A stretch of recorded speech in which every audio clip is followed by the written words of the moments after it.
welcome to the fourth episode of this podcast, and it's probably been a year since I've interviewed anyone for the property podcast, so about time I pulled my thumb up my ass and interviewed a few people. And I've got a very special guest today, somebody who is very inspirational for her results. We've got Rebecca McNicholas. I'm not going to steal her thunder. Rebecca, tell us who you are. Hi everyone.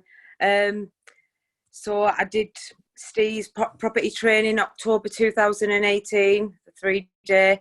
I then went on and did Elite in March 2019.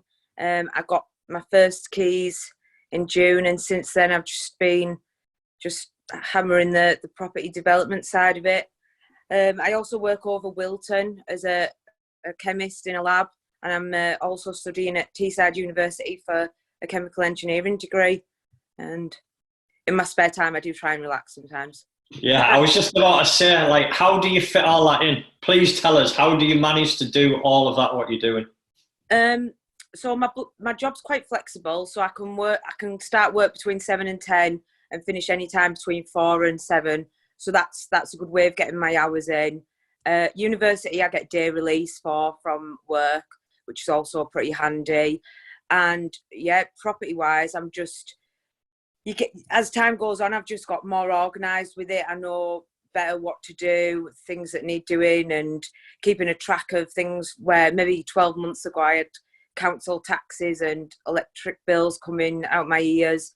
And also probably just giving up more time, which I used to waste going on nights out, spending the day dying in bed, going back on a night out. Yeah. You know, hangovers took up a lot of my time. So tell us, so you did the training, what was it, 2 years ago, was it? October 2018 I did. So God, we're not even, so what are we, 18 months? Yeah. 18 months, just over. And what have you built up in that time? Tell us what you've done, because it's massively impressive. So I've got the keys to 9 properties at the moment. I've got 6 terraced houses, an old B&B, a shop in Borough, which is with a house as well, and I've got the commercial up in Boosbeck.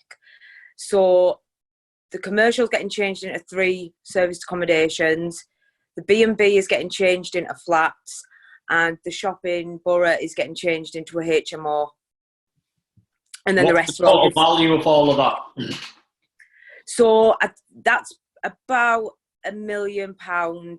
I've got another project in the pipeline, but it's still not over the line yet. Once I've got the keys to that'd take it up to about 1.5 million. Wow, amazing. In 18 months. Did you, because it's quite a bizarre story with how you came to be on the train, which I'm going to come back to that. But I bought a house today as well. You did what, sorry? I bought a house yesterday at the auction. You bought a house yesterday, just like popping out for a pint of milk. Yeah. Most people say that when they've been out shopping or something like that. No, I love it. So if we were to rewind back, let's say 18 months ago, prior to the training, if somebody had told you that 18 months from now you'd have £9 million worth of property, would you have believed it? No, not at all. It wasn't even like on my agenda really, which is, crazy.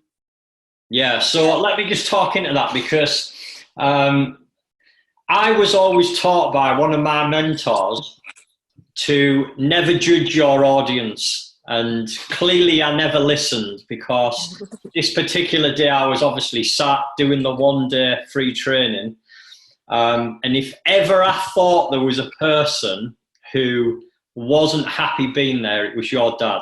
Yeah. And I thought, wow, that guy's definitely not coming back. And he obviously stayed, and he ended up signing up for some training at the end of the day.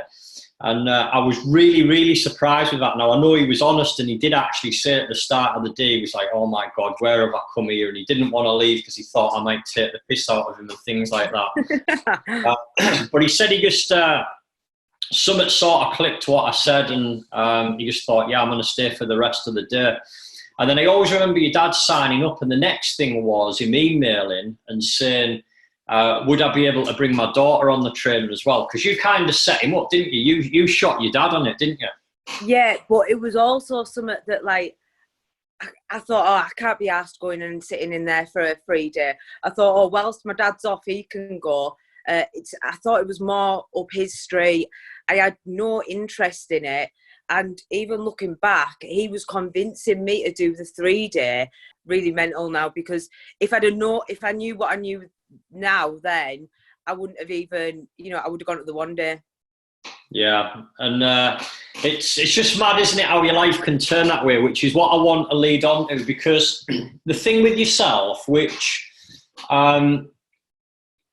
I guess I want to know for my own reason. I don't think I've ever asked you this, and it's interesting for other people who are listening, because there's people who attend training, and in the academy, a lot of people are getting great results, and I believe that's because of the foundational, the mindset stuff that I put in. Mm-hmm. But you're getting results in all areas. What is it for you what was the trigger, I guess I'm asking, that pushed you to taking as much action as you have? Because you are, without a doubt, one of the biggest action takers. What is it? What was that trigger point? Can you remember? So the main reason behind me pushing too far sometimes is totally, I just want to replace my dad's income. It's all about, my dad's pretty much given up his life for me, my brothers and sisters, and his 2 grandkids.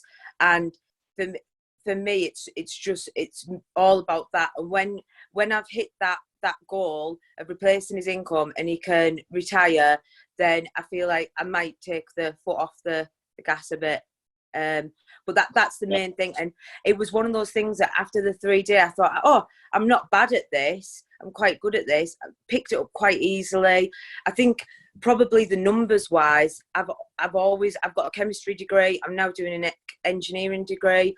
So I work with numbers a lot. So it wasn't really something that I struggled with. So, which made things a lot easier for me. So I think probably because I'm doing it for someone else, the drive is there more, maybe. Yeah. I don't know. And what I love about this as well is if you ask your dad, his motive is to do it for you and the kids as well. Yeah.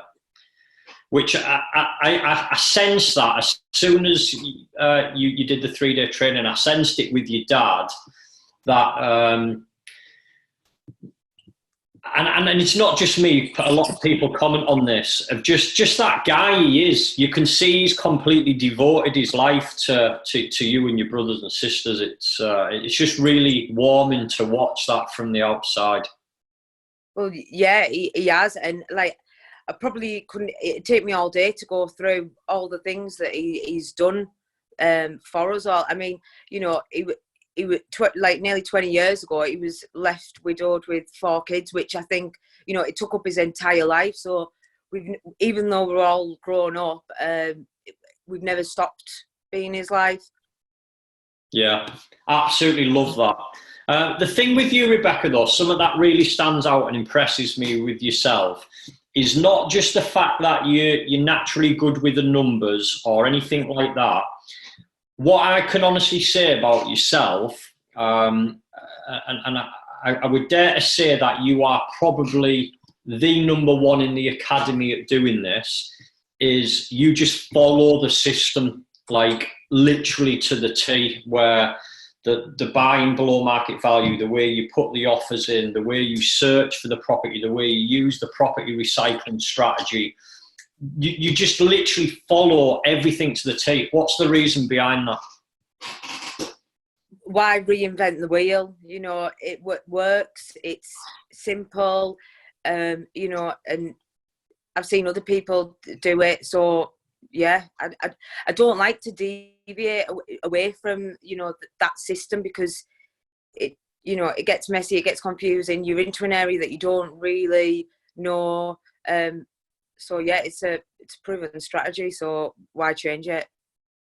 Yeah, and what's your take on? Because some people bounce about between different training, and with yourself, you've just like gone tunnel vision on this one thing.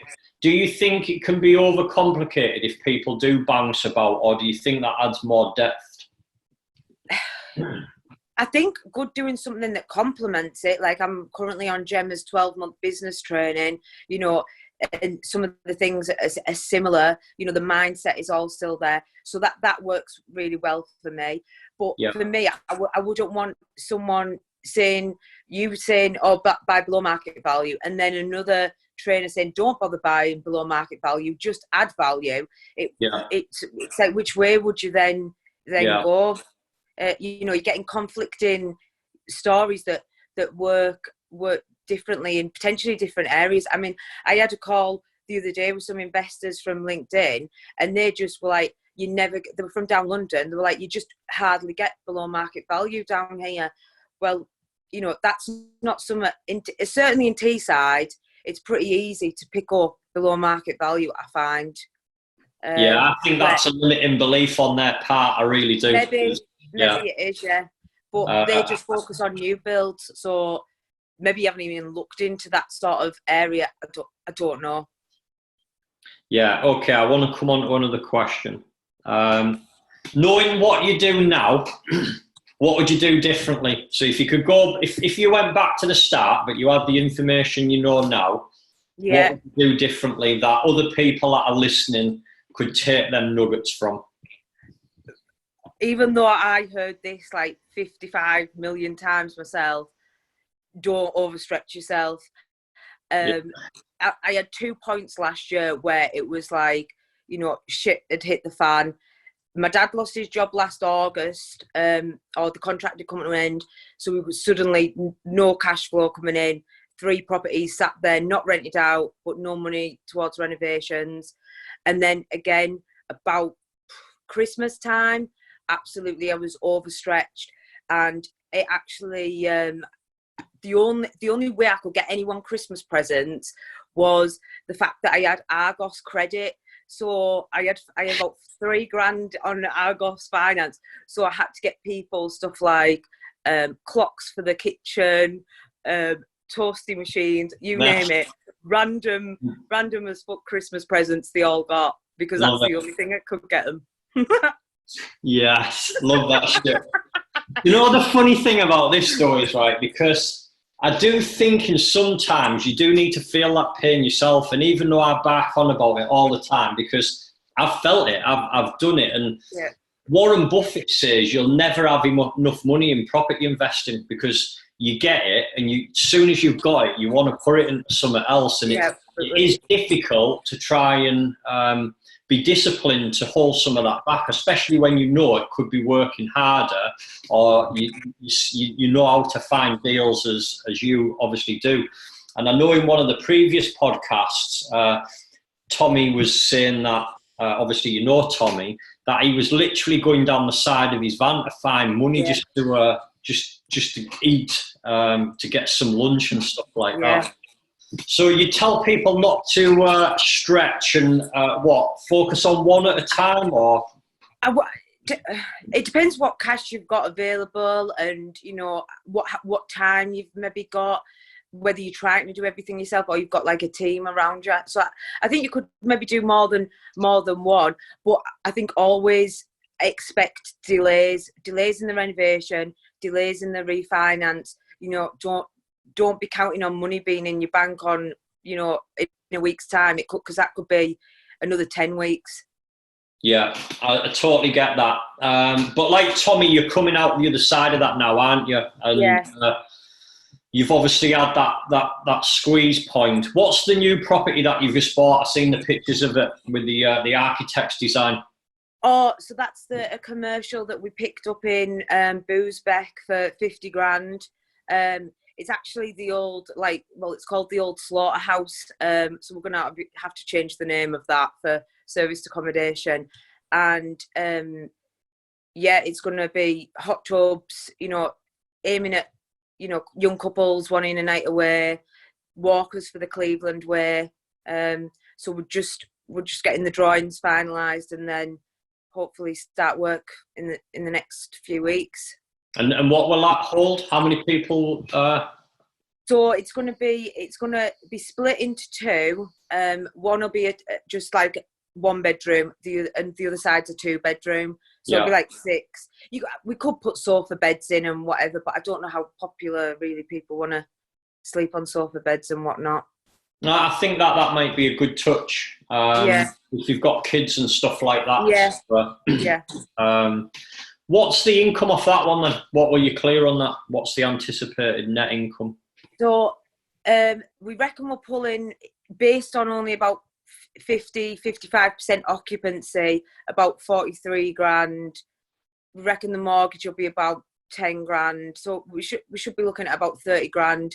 And then we've actually going to employ someone to be the cleaner, do the bedding, etc., rather than outsource it to a company. Yeah. And what will be the gross income of all of these projects once you're finished? Where you're at with that? So once I've got the last couple of keys over the ones that I haven't got yet, and when they're all finished, so hopefully they'll be all done. Well, obviously Corona's caused a few delays. My aim is really March next year to have everything on the table done, and I think it works out after all the mortgages are paid. It's going to be about £220,000 for all the companies, and then I've got all JVs, so 50% of that will be mine. Wow, amazing! Before tax, though. Yeah, it's not a bad income, is it? After a couple of years, where are you planning on stopping with it? Like, what are you just going to keep growing, or what's the vision? To be honest, when I did the 3-day, I only needed to. I think I was the lowest in the room. It was only I only need 47 grand to cover my own wage at work, and then like the few extras I wanted. But can you ever switch off from it? Do you want? I feel like I'm driving down the street now, and I'm always looking at empty houses and empty properties, and so for me, I'm just probably gonna keep going, and I want to get my brothers and sisters all set up with their own portfolios so that they've got an income. Like you say, when are you going to stop after Olympia? No, I've already had my ass kicked earlier for telling Gemma what I'm buying next. So I don't know. I don't think you can switch off from it once you've got the buzz over it. Yeah. And what is it you like best about it? If people are listening and they've not actually got started and they're thinking of getting into property development, what is it that you find is the best thing about it? I love seeing the transformation between something that's like absolutely run down, and then at the end of it, it's ready. And I think that's a real like achievement for it. And if you can see, it's like having the vision. If you can look at a property and see what you know it could be, then I think that's a good thing to be able to do.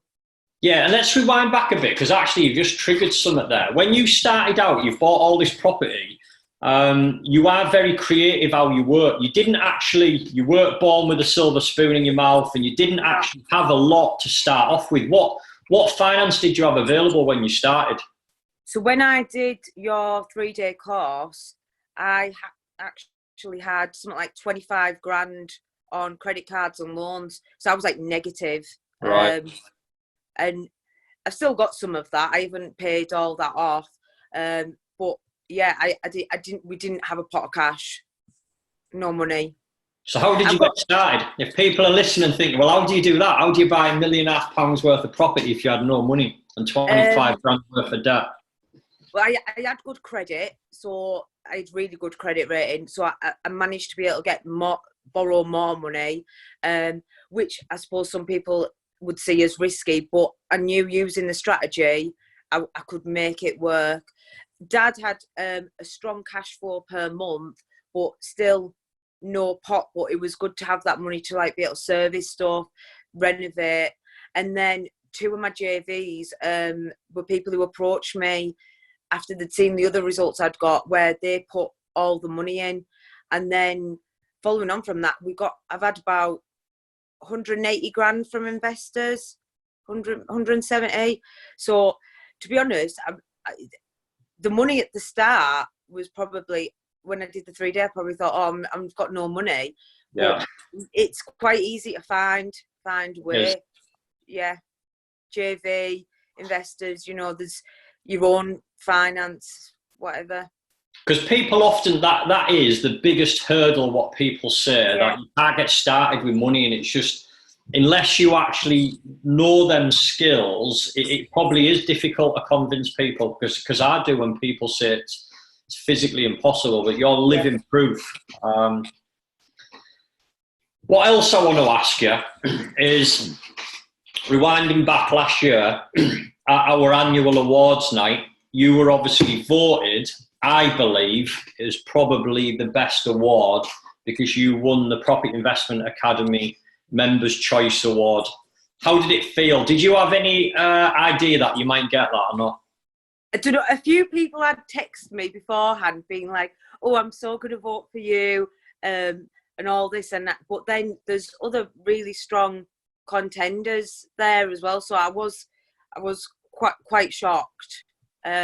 But yeah, it felt great as well, and everyone obviously clapping and standing up. It was really nice, and I'm really hoping that we get the awards night again this year, because it's a really good night. How did you win that? What did you do? Why did over 100 people vote for you at that night, at the awards night? I don't know. Probably because I have come and helped out on a lot of events. So some people meet me right at the start of their journey, which I think always stays with them. You always remember the first people you speak to.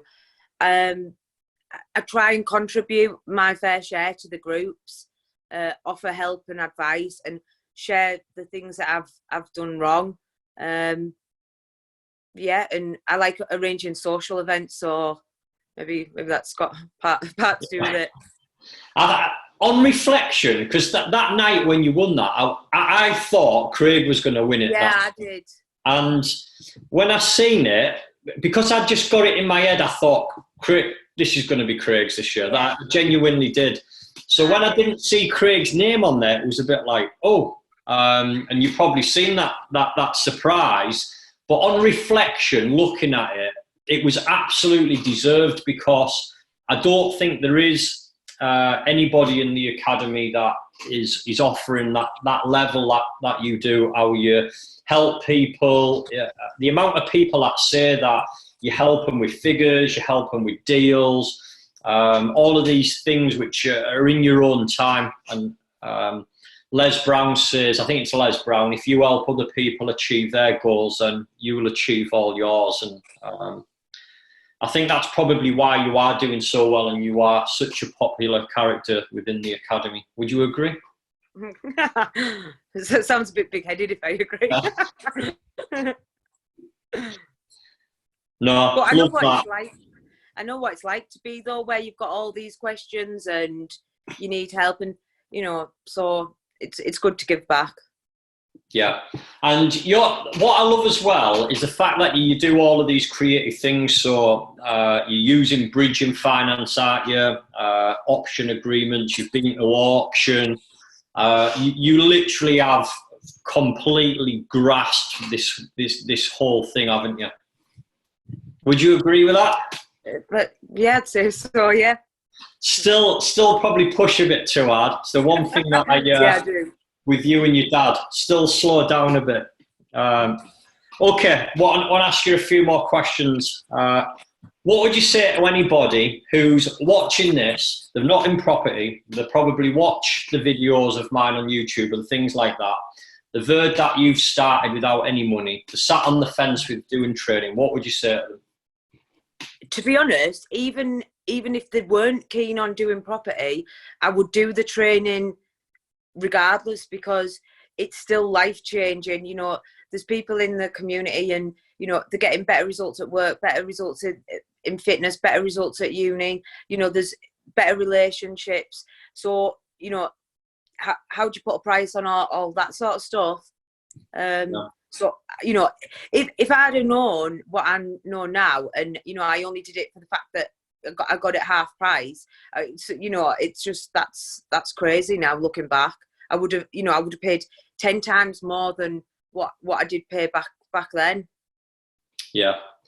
No, absolutely love that.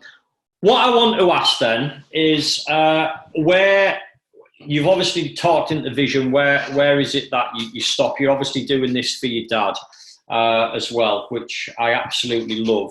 So in terms of where you are now, and you're obviously building your portfolio, you're looking for investment, you're doing the business training as well. How can people find you? So how can people, because you're actively looking for investors to work with you still, I'm guessing.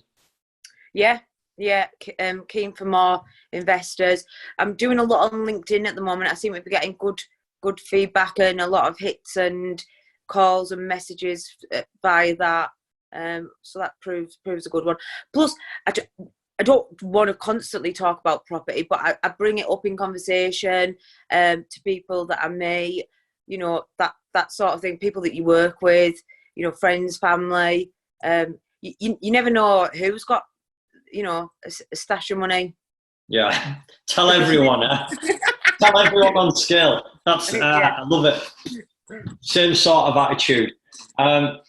Okay, how can people find you? Where are you at? What platform? So if somebody's watched this and they've thought, wow, she's inspirational, she's clearly motivated, she understands all of these strategies, she's built this up from nothing at all.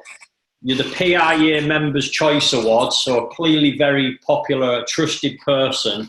If people are wanting to work with you, how can they find you, and what sort of opportunities could you bring to potential joint venture partners or anything at all where there's that collaboration? So you can find me on Facebook or LinkedIn. I'm a bit behind the times I'm not on anything else. And well, I even do deal sourcing as well, so I can find deals for you to start your property journey, to continue your property investment.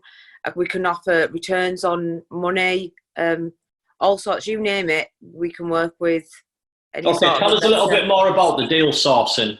So if people are watching this and they maybe wanting you to build a portfolio for them, they want a hands-off approach, what sort of service is that, and how can they find you for that as well?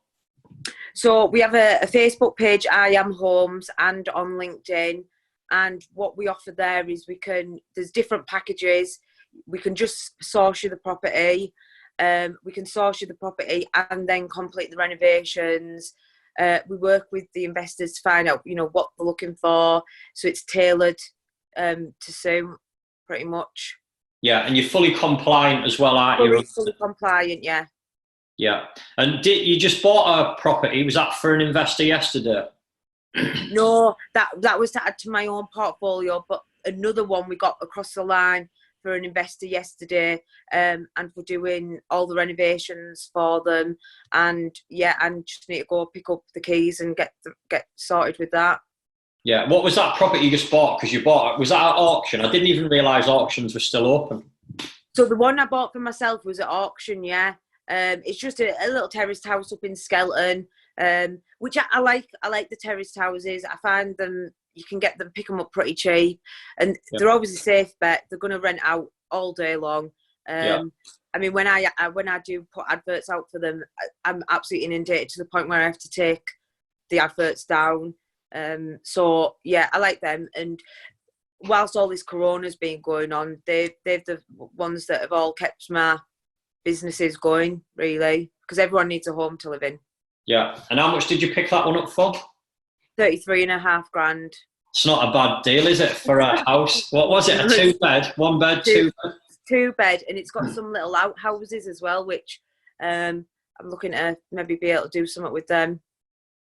Yeah, and that's a great thing, because obviously there's a lot of people that are watching this video when it goes out on YouTube. There's a lot of people that are watching this all across the country, and then maybe as if they're not in an area of the north and thinking you can't buy houses like that in my area, then that's the service, I guess, that you've got. Yeah. Where you'll fully find them, source them, deal with them. Yeah. The investor yesterday, for the property we got him, he lives in Hong Kong. He didn't even view the property. He wasn't even in the country when he bought it. So it's we can. Doesn't matter where you are in the world, we can help. Love it. Rebecca, I'm going to finish off with one last thing. If there's anybody listening, what's the main advice what's the success to property? What would you advise people that are listening, maybe is thinking of getting into property, or maybe they have started, but how to take things to the next level? What's your words of wisdom? Do your training, pretty much. A great ambassador. Love that answer. I'll pay you for that later. Yeah, okay. What would you add to that, though?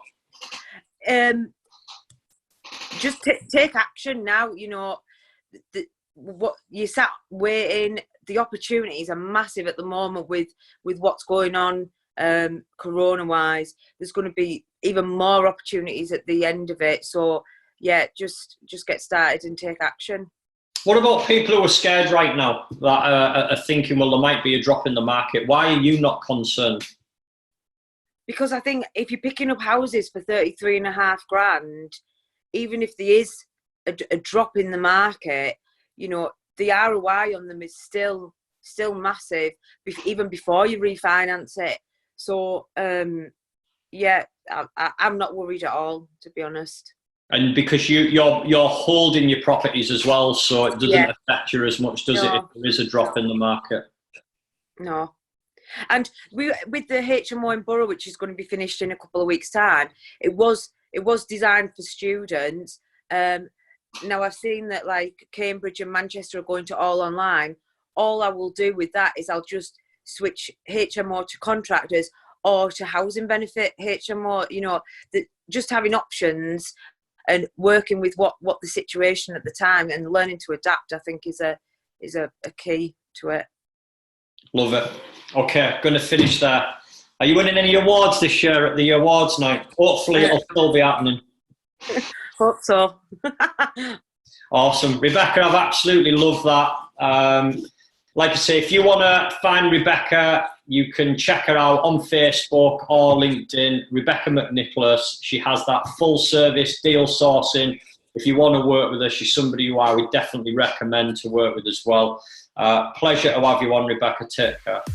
All right. Cheers, Steve. Bye-bye.